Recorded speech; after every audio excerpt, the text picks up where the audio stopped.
Yo, yo, yo. What's going on? What's happening, world? You know what time it is? It's time for that exit strategy. So come on in the house and you know what to do.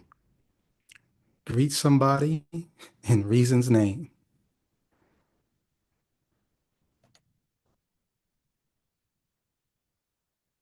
Come on in, come on in. Say what's up.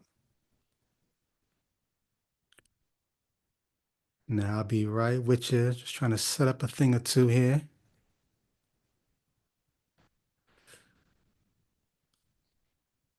Welcome to Exit Strategy. I am your host. Be good. Reminding you to be good. Now, what's up, y'all?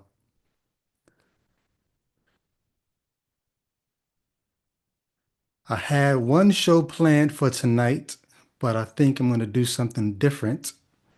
And I'll tell you what that is in a minute and give folks a chance to come on in to the chat before I say or do too much.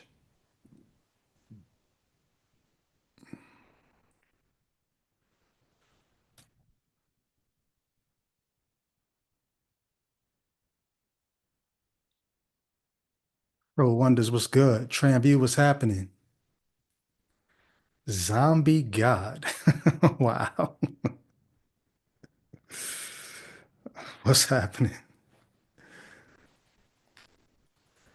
Come on in. Make sure you got yourself a little something to sip on if you need something to sip on, or something to lean on if you need something to lean on. I'm actually not, I don't think I'm going to keep you guys long tonight, but we shall see. Let me check okay, so it's there. How's 2024?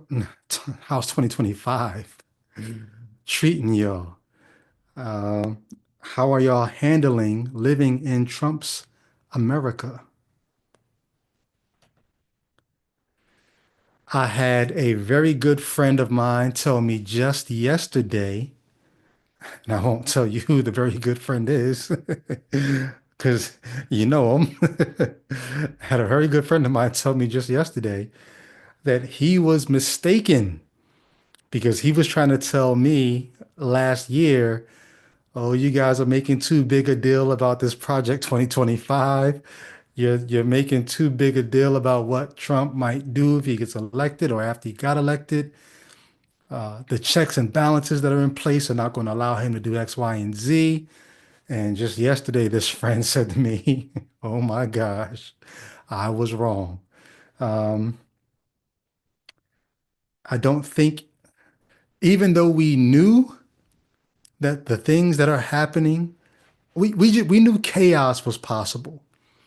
We knew self-aggrandizement was possible. We knew we knew this was possible. We just didn't know it was probable. No, I think we knew it was probable too. There's some, maybe we thought it was preventable. There's something that we thought. Um, I don't know how true this is, so take this with many grains of salt. You always hear people talk about this mandate that President Trump has to do the things he's doing because, hey, half of the American population, or at least over half, just over half of the American population elected him. So he's got a mandate because the majority chose him to do this. And then I saw a report just the other day that said, no, that's not what's happening. He didn't get half of the vote in America. Well, he did, but it's not like it's saying half of America didn't vote for him. Half of the people who voted voted for him. And I think the figures were something like a little over 30% of the people voted for him, a little under or just around 30% of the people voted for Kamala, But then there's a whole other 30 some odd percent that just didn't vote at all. I don't know how true that is. I need to find out, what the actual numbers are, but they say no, half the country did not vote for you. A third did, a third didn't, and then another third didn't vote at all. So this isn't really like he's got this mandate where the entire country or the majority wanted him to do X, Y, and Z. Rather, the case looks to be a large percentage of the population thought, well, I don't want Kamala and I don't want Trump, so I'm just going to sit it out. And those who sat it out must have thought, yeah, I know all this chaos is possible and probable if we elect him, but it's preventable, so I don't have to vote for somebody else because it can't get that bad. Well, fast forward to where we are now, and I would imagine quite a bit of people are having either buyer's remorse because you did vote for this, or non-buyer's remorse because you could have actually voted, but you didn't. But this is where we are now. So yeah, I don't know what the comments are saying. Let me go back to the page and see. Yeah, for one that says a real life hostile takeover. Uh yeah, it's wild. This is where we are. So here's what I'm gonna do tonight. I had a Life After Faith episode that I was going to actually do, but it's actually still rendering on my Mac, and it won't be done for another 20 minutes. So rather than put that Life After Faith episode up tonight, I'm going to save it and do the Life After Faith episode probably next week. And tonight, I just want to share a few things, um, and then I'm gonna hop off here. So it won't be too long, but I'm looking at the comments here to see what you guys are saying. Yeah, feel you.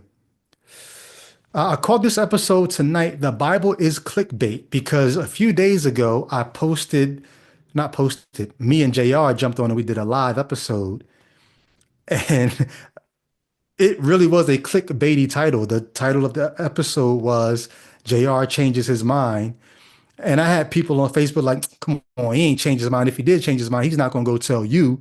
He would probably go to a Christian platform and say, well, yeah, it was a clickbaity title because he did change his mind. He changed his mind from being agnostic to now being agnostic atheist. And he changed his mind from, I'm not going to be speaking about faith issues anymore to, no, I've got to speak. So now JR's got a whole YouTube channel now called Where the Goats Can Get It. So that was what he changed his mind about. But yes, it was clickbait. But then I thought about it for anybody who would, get mad at me, like, yo, why'd you say that you got my hopes up? Because there were people, uh, believers, man, bless their heart. There were believers who were like, praising God because the title of the episode was JR changed his mind. And so they're like, yeah, I've been praying for him. I'm glad that he changed his mind. And they were like, oh, you're next, Brady, you're next. And then come to find out that no, he didn't change his mind about faith at all. But if you're upset that I clickbaited you, maybe you should be more upset because there's a very real way in which you can look at your holy book. You can look at the Bible. If many of us now former believers, we say the Bible was clickbait. Like, don't get mad at me for having a clickbaity title. The reason why most of us know each other is because we all found each other in this faith. And this faith catfished us. Those of us who got out of it, we walked away feeling like we had been catfished by God. There was a clickbaity title. Somebody clickbaited us with this book. They said, yo, this book is going to tell you everything, almost like Jesus, right? When he was by the well, he told this woman about herself, and the woman went around and said, hey, come meet a man who told me everything about myself. Well, somebody came to us with this Bible, said, "Hey, come read this book. It's going to tell you everything that you want to know. This book is going to tell you, um, I don't know, what do you want? This book is going to tell you how the world began." Clickbait. You you open the book and it tells you in the beginning, God, da da da da da da da da da. And then uh, you start learning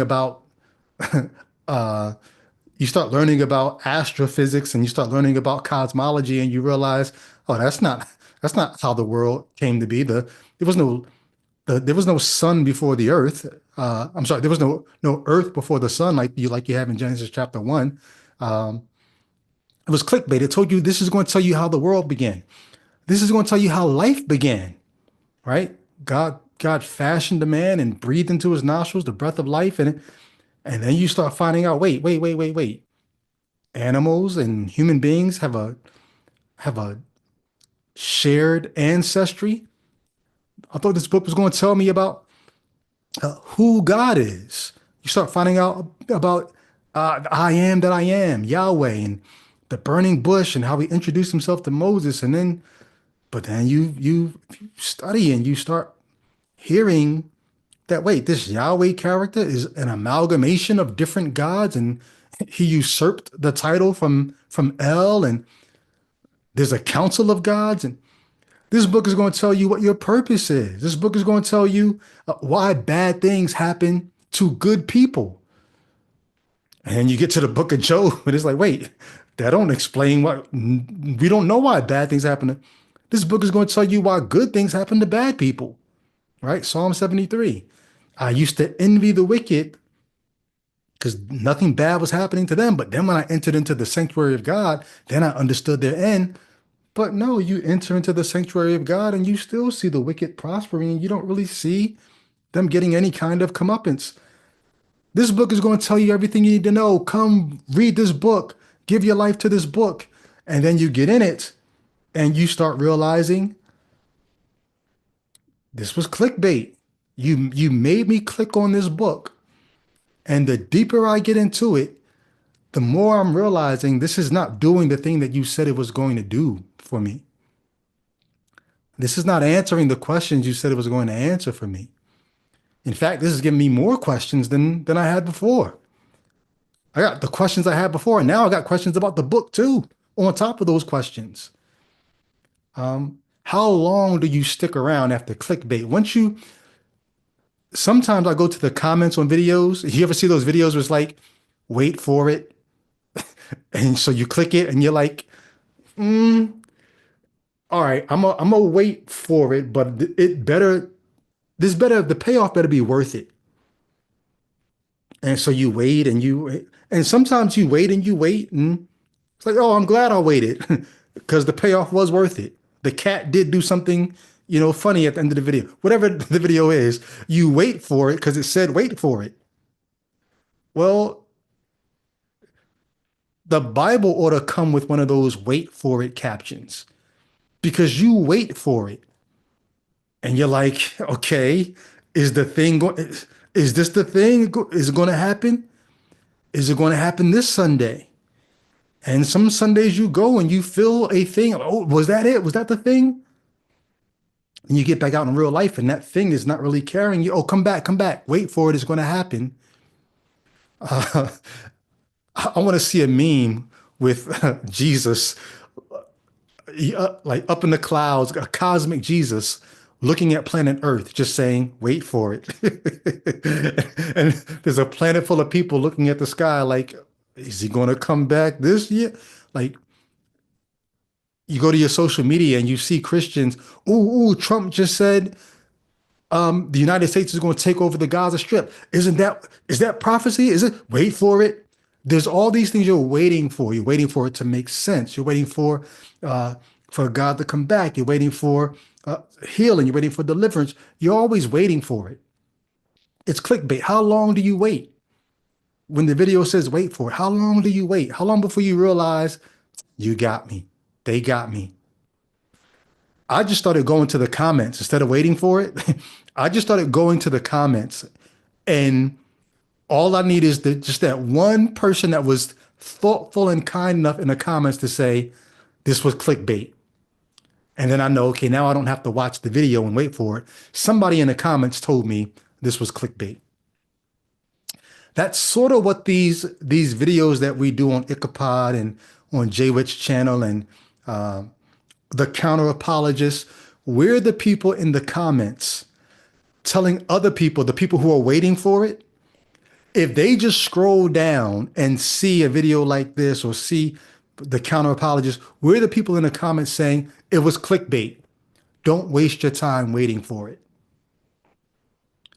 Like some of you, if you've come on the channel to do a Life After Faith episode, or if you've thought about sparking your own channel, or maybe you did, you're joining those people who are in the comments of life. You're in the comments of life telling other people, hey, don't waste your time waiting for it. It was clickbait. Um, I'll just share two things real quick, and then I'm gonna actually hop off of here. Um,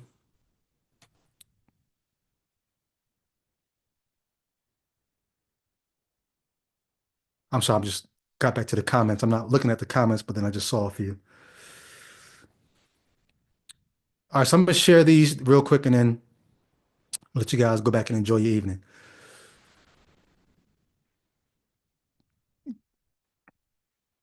So on my Facebook, I got a few Christians who are always they're like Nehemiah. They're on the wall, they're watching, they're trying to help other Christians understand the times that they're living in and what's going on. And I don't think they're doing too great of a job, and I'm going to tell you why. So I'm going to pull up. I think I posted about this. Was it this morning or was it yesterday morning? There's a Christian on my timeline who posts stuff. It's on his page, not mine, but it comes across my timeline. And he's very upset because, as you know, right now, Elon Musk, who's got control of the treasury, he calls himself exposing what the organization or the agency, USAID, USAID, what they've been doing with your taxpayer money. And oh, they spent $5 million on this, or they spent $200,000 on this, when they spend it. All these expenditures that they're saying, see how your money's been wasted, and oh, there's fraud, and oh, there's this. Now, granted, hearing some of the things that they've spent money on, first, we don't even know if this list is legit. We don't know what we're being shown. There's no accountability over him to make sure that he's not the watchdog agency. Whatever Doge is doing, and I'm sure you probably heard one of the guys from Doge had to resign today because turns out he was online a while back spouting out all kinds of racist stuff. Funny, the company that Musk is keeping here. But either way, these Doge cats, there's no accountability over them. So whatever they're saying about, oh, we spent $2 million on this or $100,000 on that, it could be true, but we don't know it to be true, number one. We also don't know what justification there might be for any of those line items. And I'm not saying that there is justification.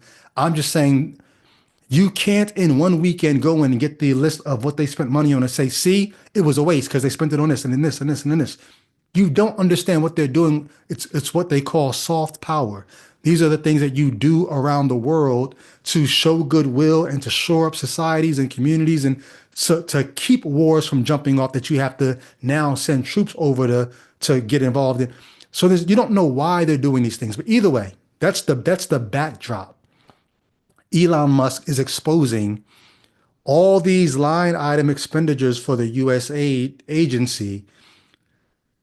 And in that, what's coming to light is different news agencies, outlets that have got money from USAID as well. Now, when you dig into it, there actually ends up being justifications as to why USAID is paying these news outlets for different things. You can go research and Google um, things like ProPublica and things like that. The guy that I had on a few weeks ago, Shane Almgren, he's got a page on Facebook called Trumpland Diary, where he's reporting on some of this stuff in his humorous way. All that to say, What's coming out is a lot of Christian NGOs, a lot of Christian organizations, nonprofit organizations have been getting money from USAID as well. And you sort of have to ask yourself, okay, so these are organizations that are doing charity work and, helping with all kinds of things, even here in the United States, getting money from USAID. And Christians are upset. Some of these other Christians are upset that these Christian organizations are getting money from USAID. You got to ask yourself, why are you getting upset? So right before I popped on, I saw another Christian who posted because the Christian magazine called Christianity Today, um, I don't know where they're getting this information from because this it doesn't say this is USAID, but this Christianity Today magazine got somewhere around $2 million from the federal government. And that's about 20% of Christianity Today's budget. And that made a lot of Christians angry because they said, you know what? I realize that over the years, Christianity Today has been getting more and more left, more and more liberal. And now to find out that they've been getting money from the government, oh, they were bought by the government. So I'll share this screenshot. You're gonna be like, did I clickbait you again? Because I shared all that just to get to a very simple point. You're gonna be like, wait, that's what you were building up to? Yeah, sorry. But you'll see why I'm saying all this in a second. So this is Russell Moore, who's gotten in trouble several times over the past couple years as his, I guess, liberal leanings or his, let me not even say liberal because he may not even say he's liberal.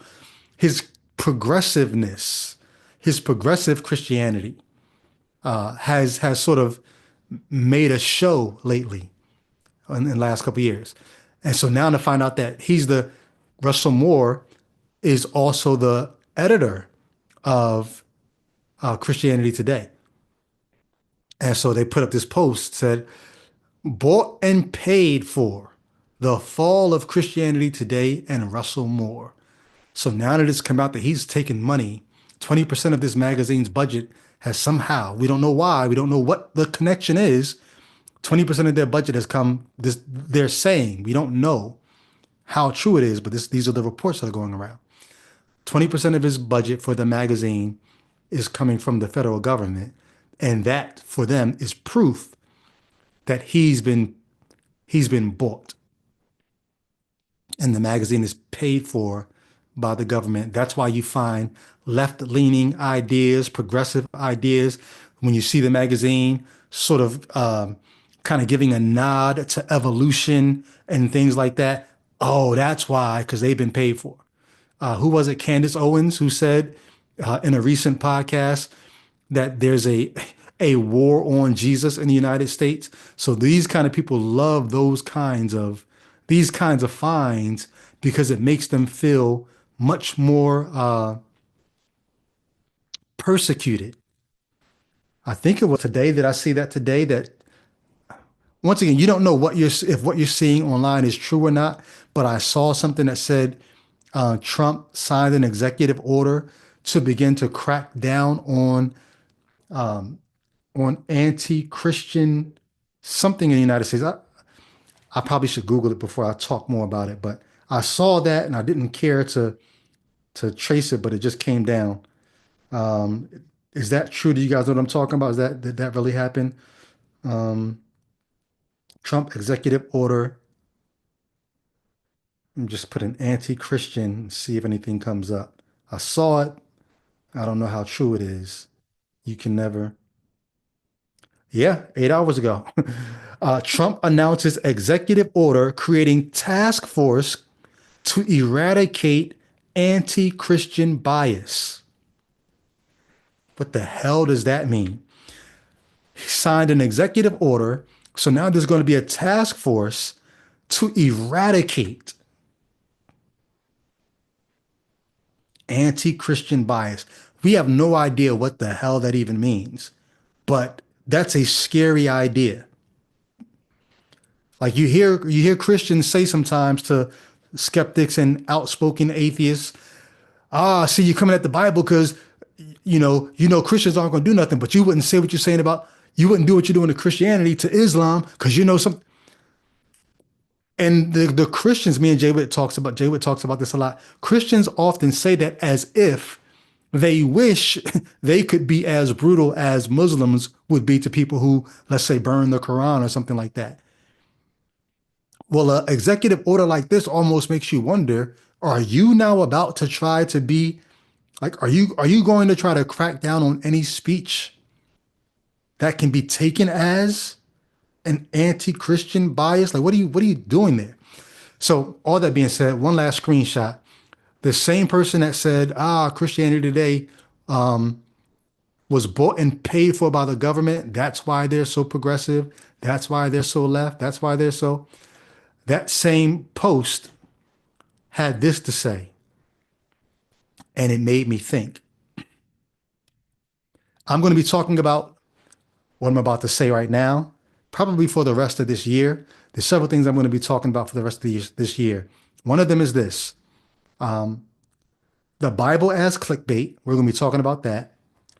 And I'm going to do a series called Jesus into the Multiverse, very reminiscent of Into the Spideyverse. We're going to talk about the multiverse of Christianity. So, look, this is what the person said. This was attached to the Russell Moore bought and paid for image I just showed you. They said, bought and paid for the fall of Christianity Today and Russell Moore. In recent years, Christianity Today and the editor in chief, Russell Moore, have not only abandoned conservative Christians, they have openly ridiculed them. I would imagine if they did do anything that was close to being ridiculing, it would probably be fundamentalist Christians. That might be some of the anti-Christian bias that they want to crack down on. Either way, they have openly ridiculed them. The once trusted evangelical publication has become a mouthpiece for leftist ideologies, consistently attacking those who hold firm to biblical truth. And I highlighted that term there, biblical truth, because I want you to think about that. What is biblical truth? What is it really? What do you mean when you say biblical truth? Here's what I want you to think about. Why does the term truth need an adjective? Like, truth is just truth. Like, you don't need like qualifiers on the word truth. Oh, I'm going in the water. I need to know aquatic truth. Oh, I'm looking in the skies. I need to know uh astronomical truth. Like, no, like truth is truth. If things are true, they're true. When you say biblical truth, what do you mean? Like, is biblical truth a different kind of truth than other truth? When I was a Christian, I used to use that term a lot. Biblical truth. What I didn't realize is how tricky of a term that is. Because what you're doing is you're carving out a lane for a different kind of truth. There's truth, then there's biblical truth. But actually, what you mean is when you say biblical truth, what you really mean is things that are only true in the Bible. That's what you mean by biblical truth. As a Christian, you say biblical truth as if this is some higher kind of truth or some kind of like a meta truth. But really, all you're saying is it's truth in this book. In the same way, like let's say Marvel Comics, right? Is Tony Stark Iron Man? That's Marvel truth. That's true in the Marvel universe. In the Marvel Cinematic Universe, Tony Stark is Iron Man? Um, how many Spider-Mans are there? Right? Well, for a long time, we thought there was just one Spider-Man, even though they kept showing us Spider-Man in different movies, right? Andrew Garfield and Tobey Maguire. But as far as there's one Spider-Man until they showed us the multiverse. Now, oh, there's different Spider-Mans because there's different universes. Well, that's true in the Marvel Cinematic Universe. Even when they show you multi-universes, that's still in that universe, in the Marvel universe. It's Marvel truth. But you would never say that those truths about Tony Stark being Iron Man or the different Spider-Mans, you would never say that those Marvel truths are truths. No, they're truths in Marvel. Biblical truth is true in the Bible. It's it's true in that book. The second you step out of that book, you're not dealing with truth anymore. And the only time you can still call it truth is when you want to call it biblical truth. In Christianity, we used to use that term to make it seem like we had a truth that was truer than all truths. It's not a bigger kind of truth, it's a smaller kind of truth. It's a truth that's only true in that book. That's what biblical truth is. And any presentation of biblical truth as real truth is simply clickbait. It's clickbait. You talk about truth as if click on this and you'll find the real answers to fill in the blank.